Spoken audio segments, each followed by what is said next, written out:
എല്ലാവർക്കും നമസ്കാരം. എല്ലാവർക്കും അത്തം ദിന ആശംസകൾ. അപ്പോൾ ഇന്ന് അത്തം തുടങ്ങുവാണ്. ഇനിയിപ്പോൾ 10 ദിവസം എല്ലാവർക്കും തിരക്കായി, തിരുവോണം വരെ തിരക്കല്ലേ. അപ്പം ഞാനും ഇതേ 10 ദിവസം 10 തരം പായസങ്ങൾ ഉണ്ടാക്കുന്നുണ്ട്.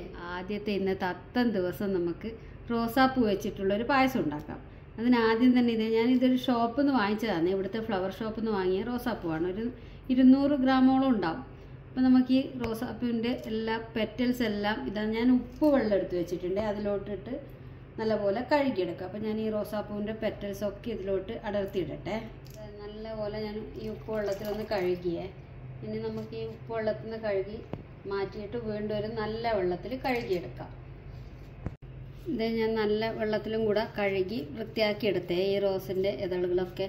ഇനി നമുക്ക് പായസം ഉണ്ടാക്കാൻ തുടങ്ങാം. അതേപോലെ നെയ്യ് എടുത്ത് വെച്ചിട്ടുണ്ട്, പിന്നെ പഞ്ചസാര എടുത്ത് വെച്ചിട്ടുണ്ട്, പിന്നെ തിളപ്പിച്ച പാലാണ്. ഇത് തിളപ്പിച്ച പാലെടുത്ത് വെച്ചതാണ്.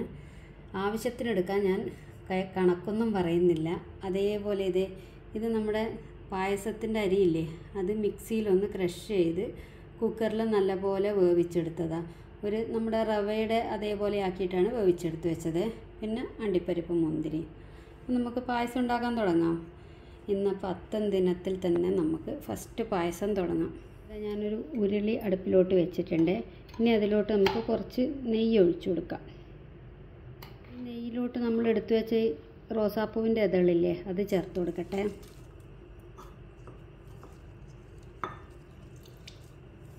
നമുക്ക് പായസത്തിന് എത്ര പഞ്ചസാര വേണം അത്രയും പഞ്ചസാര ഇതിലോട്ട് ചേർത്ത് കൊടുക്കാവേ.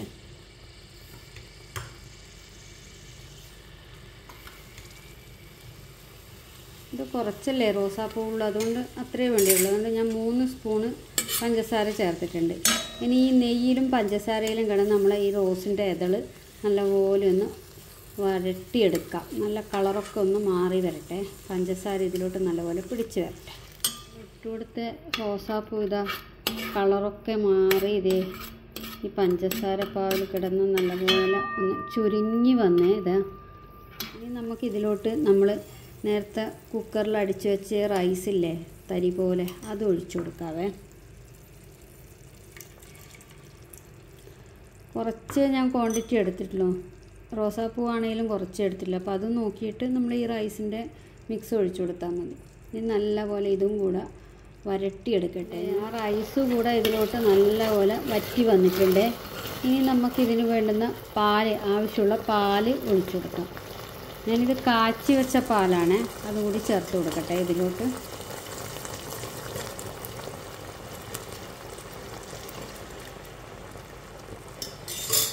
പാല് നമുക്ക് നോക്കിയിട്ട് ചേർക്കാം എത്ര വേണം. ഇത് കുറച്ച് ക്വാണ്ടിറ്റിയേ ഉള്ളൂ.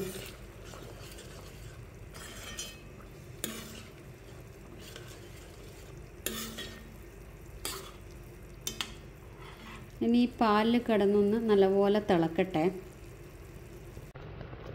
നമ്മുടെ റോസാപ്പൂ പായസം പാലിൽ കിടന്നിത് നല്ലപോലെ വറ്റി കുറുകി വരുന്നുണ്ട്. ഇനി നമുക്കിതിലോട്ട് ഒരു പിഞ്ച്, ഒരു നുള്ളു ഉപ്പിട്ട് കൊടുക്കാം. ഞങ്ങൾക്ക് കണ്ണൂരുകാർക്ക് പായസത്തിൽ ഒരു നുള്ളു ഉപ്പിട്ടാലേ ശരിയാവുള്ളൂ, എന്നാലേ മധുരം ബാലൻസ് ആവുള്ളൂ എന്ന് പറയും. ഞാൻ ഉപ്പും കൂടി ഇട്ട് കൊടുത്തത് നല്ല കുറുകിയ പോലെ ആയേ പായസം. ഇനി നമുക്ക് തീ ഓഫ് ചെയ്യാം. തീ ഓഫ് ചെയ്തിട്ട് നേരത്തെ നെയ്യിൽ വറുത്ത് വെച്ച അണ്ടിപ്പരിപ്പ് മുന്തിരിയും കൂടി ഇട്ട് കൊടുക്കുക. കുറച്ച് ക്വാണ്ടിറ്റിയേ ഉള്ളൂ ഇതിപ്പോൾ പായസം. ഈ ഉരുളിയിലാകെ ഇത്രയേ ഉള്ളൂ. കാരണം ഇവിടെ മധുരം ആർക്കും വേണ്ട. വെറുതെ ഉണ്ടാക്കിയിട്ട് വേസ്റ്റ് ആക്കേണ്ടെന്ന് കരുതി ഞാൻ കുറച്ചേ ഉണ്ടാക്കിയുള്ളൂ. അപ്പോൾ ഇനിയിപ്പോൾ നമ്മൾ വറുത്ത് വെച്ച് അണ്ടിപ്പരിപ്പ് മുന്തിരിയും കൂടി ഇട്ട് കൊടുത്തേ. കുറച്ച് ഒരുപാട് ഇട്ട് കൊടുക്കണ്ട, പിന്നെ അതിൻ്റെ ടേസ്റ്റായിപ്പോൾ. അങ്ങനെ നമ്മുടെ റോസാപ്പൂ വെച്ചുള്ള പായസം റെഡിയായി. അപ്പം എല്ലാവരും ഇത് ട്രൈ ചെയ്ത് നോക്കണം. അതുപോലെ എൻ്റെ ചാനൽ എല്ലാവരും ഒന്ന് സബ്സ്ക്രൈബ് ചെയ്ത് സപ്പോർട്ട് ചെയ്യണേ. ഇനി ബാക്കി നാളത്തെ പായസമായിട്ട് നമുക്ക് നാളെ കാണാം.